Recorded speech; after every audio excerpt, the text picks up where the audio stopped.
तो एक साहब का कमेंट आया भूचाल पर और एक और किसी कैरेक्टर पे, तो मैंने इसको पिक आउट किया और बना रहा हूँ उन्हीं के लिए।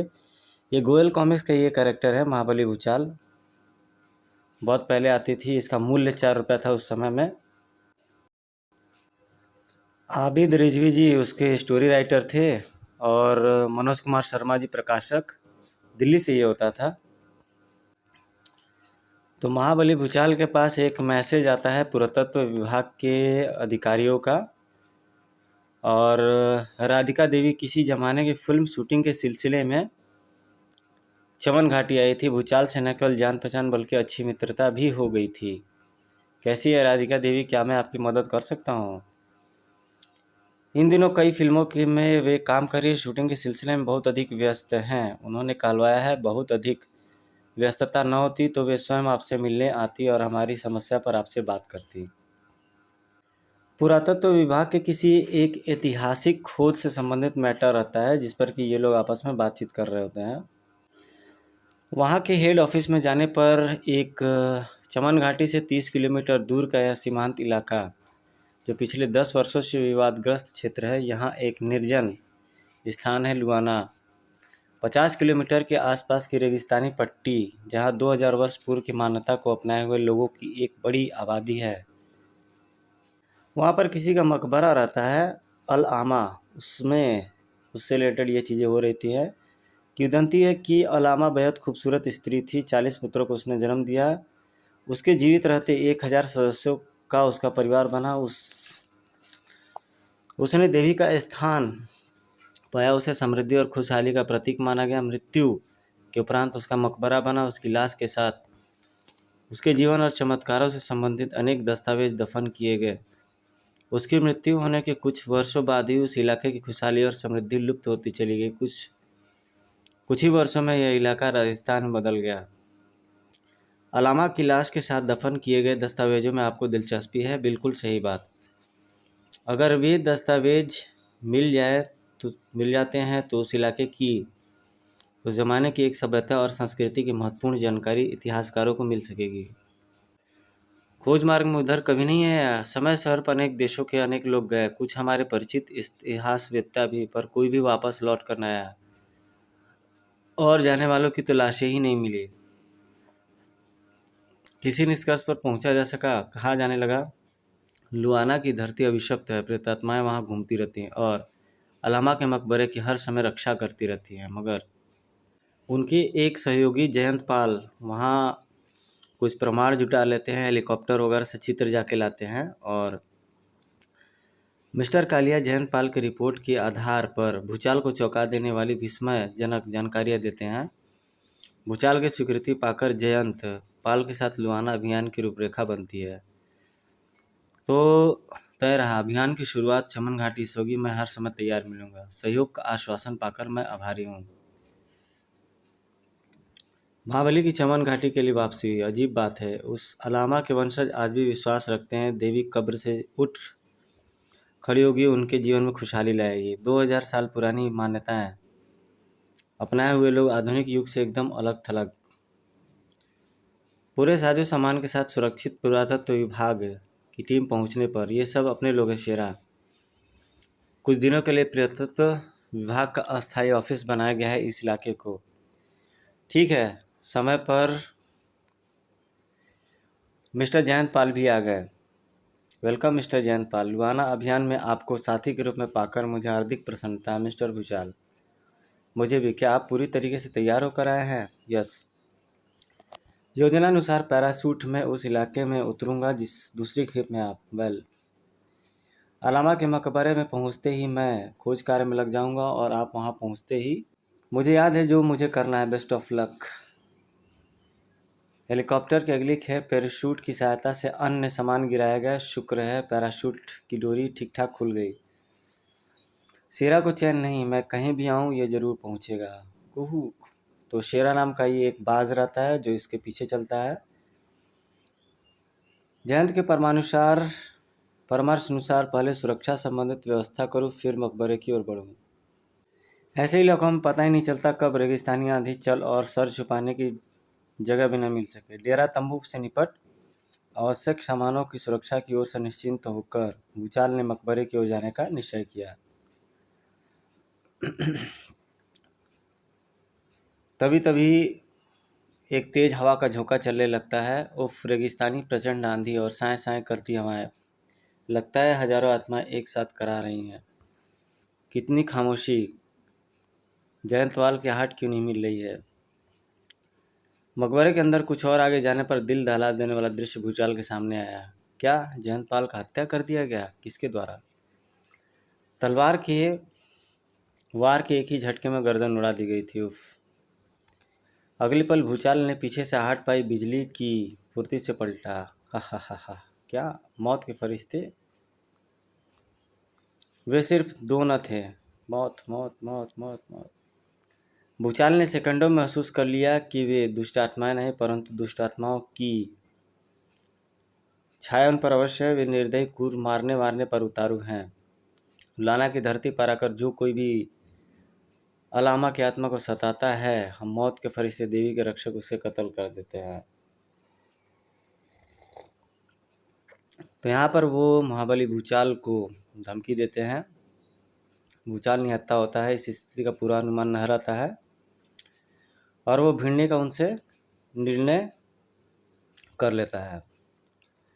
अगर 20 सेकंड के अंदर तुमने कदम पीछे ना सरकाया तो अपनी मौत के जिम्मेदार तुम खुद हो गए। और भूचाल मजबूर हो गया। ठाक ठाक चाक ठड़ाड़ा तड़ाक भड़ाक आई।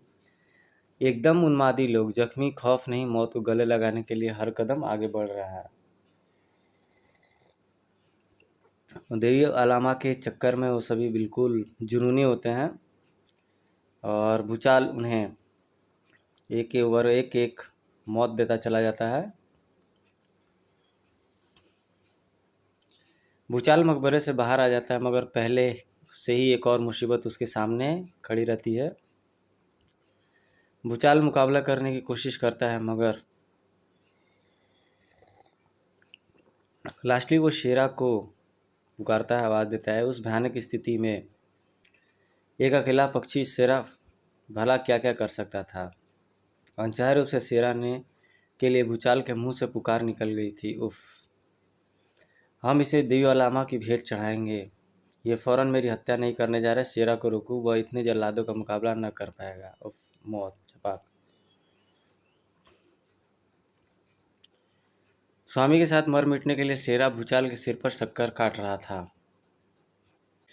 रेगिस्तान की रेत बहुत तपती है, तो वो महाबली भूचाल को बंदी बना लेते हैं और अपने देवी के समक्ष उसे बलि चढ़ाने के लिए ले जाते हैं।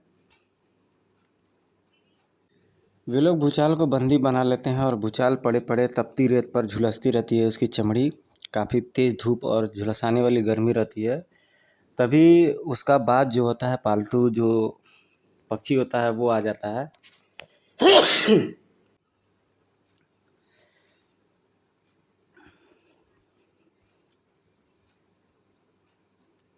और यहाँ पर वो उनका पालतू जो पक्षी रहता है, वो महाबली भूचाल को किसी भी प्रकार से आज़ाद करा लेता है।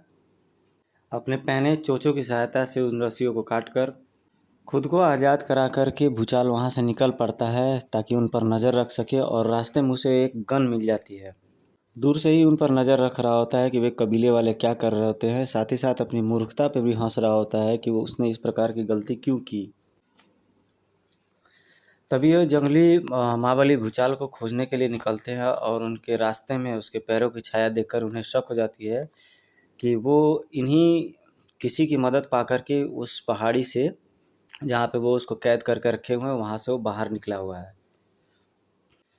और भूचाल कहीं दूर से उनकी हरकतों पर नज़र रख रहा होता है। इस मामले में काफ़ी रिस्क होता है। तभी वहाँ पर एक लड़की आ जाती है और उसे देख कर के वो चौंक उठता है महाबली भूचाल की, इस बेबयान जंगल में यह युवती कहाँ से आ पड़ी। तभी खूंखार जंगली उस पर भी अटैक कर देते हैं, लेकिन किसी प्रकार से अचानक एक चमत्कार होता है और चमत्कार के फलस्वरूप वह युवती अपने आप को बचाने में सफल होती है। उसमें 2-3 जंगलियों को महाबली भूचाल मार के गिरा देता है। वहीं युवती उससे पूछती है कि तुम कौन हो, मगर बदले में महाबली भूचाल कहता है कि ये प्रश्न न पूछो, सवाल है तुम्हारे बचने का। और वो राइफल में गोली लोड करके आगे बढ़ जाता है। इस प्रयास में महाबली भूचाल भी जख्मी हो जाता है। वो अपना परिचय बताते हुए कहती है कि उसका नाम सौम्या डिक्सन होता है। मैरिया डिक्सन ब्रिटिश समाचार डेली टाइम्स की क्राइम रिपोर्टर। मैं अपने साथी सिल्वर रॉक की तलाश में लुआना के रहस्यों को जानकारी पाने यहाँ पे आई थी। उस पत्रकार मेरिया से सवाल पूछता है महाबली भूचाल कि उसका जो साथी रहता है रॉक कहाँ गया। जवाब में वह उत्तर देती है कि उसे उन्हीं जंगलियों ने वहशियाना तरीके से मार डाला। वो अपने साथी जयंतपाल के प्रति खेद प्रकट करता है कि अगर जयंतपाल जल्दी न करता तो उस किले और मकबरे में आकर के जंगली उसे निर्दयतापूर्वक मारते नहीं। वो अपने बारे में बताती रहती है कि वहाँ पर आने के दौरान उसका खाने पीने का सामान ख़त्म हो जाता है। तब वे वहाँ पर बैठ कर के एक दूसरे की दुर्दशा का हाल चाल लेते हैं और खाते पीते हैं। कुछ उसके बाद से इनकी रणनीति हेलीकॉप्टर पर टिकी रहती है जो कि वे लोग बनाते हैं। वो उसे जयंतपाल के बारे में बताता है कि वह अधिकारी होता है किंतु वह उसे बचा नहीं पाता और उसके साथ हत्या हो जाती है। अभी उनके गुप्त ठिकाने पर बहुत दूर से मेरिया दिखा रही होती है कि जंगली उस रात के घने अंधेरे में उन्हीं की तलाश में आगे बढ़े चले आते हैं। और वो जो शेरा नाम का जो उसका पक्षी होता है वो कुछ वन मित्रों को लेकर के आ जाता है। वहाँ पे कुछ जंगली जानवर भी रहते हैं। वहाँ पे उसके वन मित्र आए हुए जंगलियों पर हमला चालू कर देते हैं और भूचाल भी फायरिंग के जरिए उन पर टूट पड़ता है। सभी जंगली आतंकित हो जाते हैं कि रेगिस्तान में तपती धूप में ये जंगली जानवर कैसे आ जाते हैं।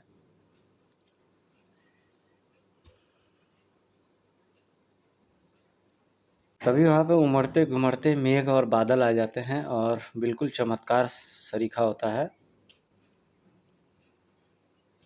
और उन्हें ये लगता है कि उनकी जो देवी होती है अलामा वो प्रकट हुई है, इस वजह से वो बारिश हो रही है। वो लोग मेरिया को अपनी देवी समझ लेते हैं और कंफ्यूज हो जाता है महाबली भूचाल कि वो उनकी देवी है, इसलिए उसके सामने झुक जाते हैं। इसी माध्यम से वो उनके अंधविश्वासों को इंसानियत का पाठ पढ़ाने के लिए महाबली भूचाल सोचता है। महाबली भूचाल उन्हें कहता है कि तुम्हें ये हमेशा के लिए ढोंग और फरेब करना होगा कि तुम उसके सामने ये अलामा नाम का बन करके रहो। हालांकि मेरिया मना करती है, फिर भी भूचाल कहता है कि नहीं, तुम ये बन करके रहो। लास्टली उस मेहराब से महाबली भूचाल सैकड़ों की तादाद में आए हुए उन जंगलियों को समझाने में सक्सेसफुल रहता है। वे सब भी उसकी जय जयकार लगाते हुए काफ़ी प्रसन्न हो जाते हैं। यहीं पर इस कॉमिक्स की स्टोरी ख़त्म होती है। ये दोस्तों इसका ऐड है गोयल चित्रकथा का। तो आपको ये कैसा लगा दोस्तों, कमेंट करके ज़रूर बताइएगा। मिलते हैं आपसे एक नेक्स्ट वीडियो में। Till then take care, good bye, जय हिंद।